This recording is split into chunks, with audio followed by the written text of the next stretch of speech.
First, there was light. 6 different lights in total to give you feedback and information about your robot. You can either have blinking and pulsing colors at the pilot, in times when you have to interact with the robot and when it needs your input, with one exception to the rule. Or static colors, showing you the general state of the robot. You'll find them in 3 locations: inside desk, at the base, and at the pilot. So by giving you this color system, you'll be able to spot immediately what's going on and you will know what to do, just intuitively.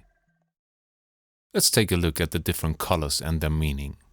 The first one you encounter will be yellow. Remember how I said every pulsing color needs your input? This is the exception to the rule. After switching on, the pilot and the base will blink yellow. And no input is needed until they let you know that the boot up phase is finished by going solid. Yellow is also used during unlocking the brakes and when you lock them.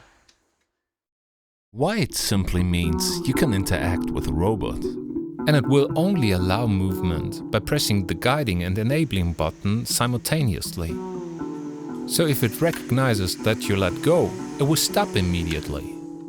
And this brings us to the next example. A word of caution here: don't do this with your robot system, you can seriously damage it.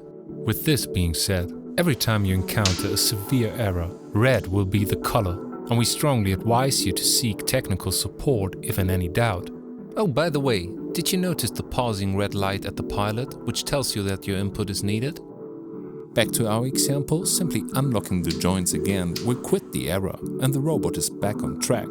Now let us concentrate on the execution phase resembled by the color blue. You engage it by using the external activation device. Assume you did all the programming, you used the external activation device to enter execution mode. If you now try to guide the robot, this results in a conflicting input, resembled by the color magenta, and yet again, pulsing colors to tell you that your input is needed.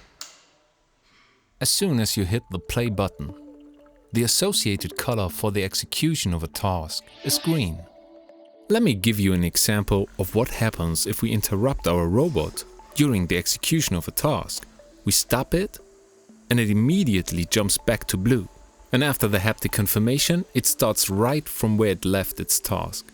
And as always, the pulsing light at the pilot tells us that we have to give our feedback to the robot. And after the work is done, it switches back to the blue execution mode.